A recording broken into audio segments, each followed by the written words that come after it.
এবারে সংগ্রাম আমাদের মুক্তির সংগ্রাম, এবারে সংগ্রাম স্বাধীনতার সংগ্রাম।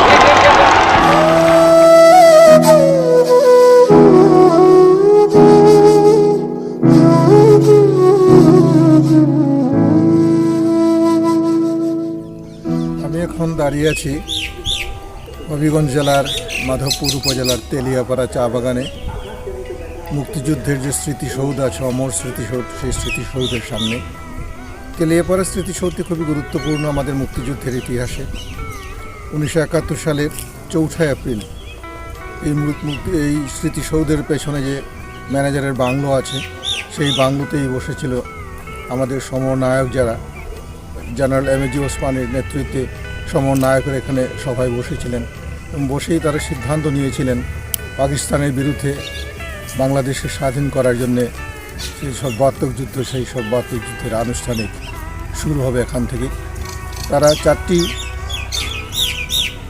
সামরিক অঞ্চলে বিভক্ত করেছিলেন সমগ্র বাংলাদেশকে এবং সেইভাবেই 4 জন সেক্টর কমান্ডার নিযুক্ত করে জেনারেল এমএজি ওসমানী প্রথম ফাঁকা গুলি ছুড়ে আনুষ্ঠানিক যুদ্ধ ঘোষণা করেছিলেন।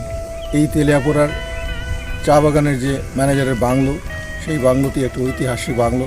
এখান থেকেই আনুষ্ঠানিক সূচনা হয়েছিল এবং এরপরে এই সভাতেই সিদ্ধান্ত হয়েছিল যে একটি সরকার গঠনের, যে সরকার গঠন হয়েছিল পরবর্তীতে 17 এপ্রিলে মুজিবনগরে আমরা কারণে। এখানে এসে আমি আজ আমাদের বন্ধুবান্ধব কয়েকজন সহ এখানে আমরা শ্রদ্ধা নিবেদন করলাম মুক্তিযুদ্ধের যারা অমর শহীদ আছেন, যারা এখানে শহীদ হয়েছিলেন বা এই সেক্টরে যারা কাজ করেছেন, তাদের সকলের স্মৃতির প্রতি।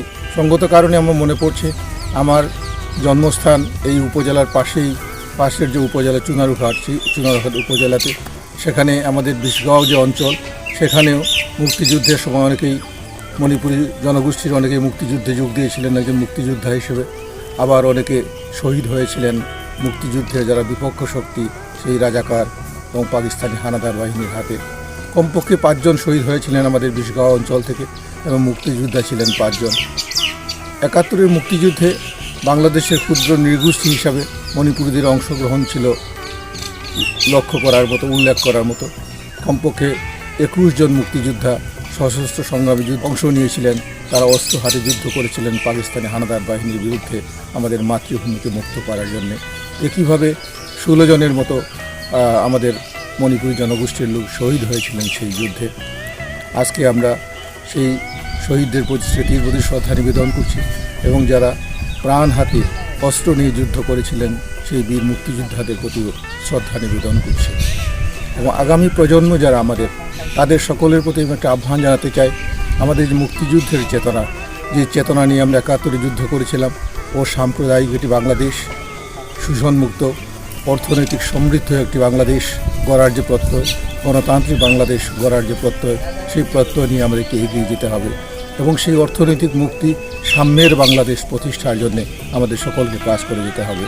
আমাদের উত্তর প্রজন্মে যারা, তাদের সবাইকে মুক্তিযুদ্ধের চেতনার প্রতি সচেতন হয়ে উঠতে হবে এবং 71-এর সেই চেতনার আলোকেই নিজেদেরকে গড়ে তুলে আমাদের এই বাংলাদেশকে প্রকৃত অর্থে বঙ্গবন্ধুর সোনার বাংলা করে তুলতে হবে।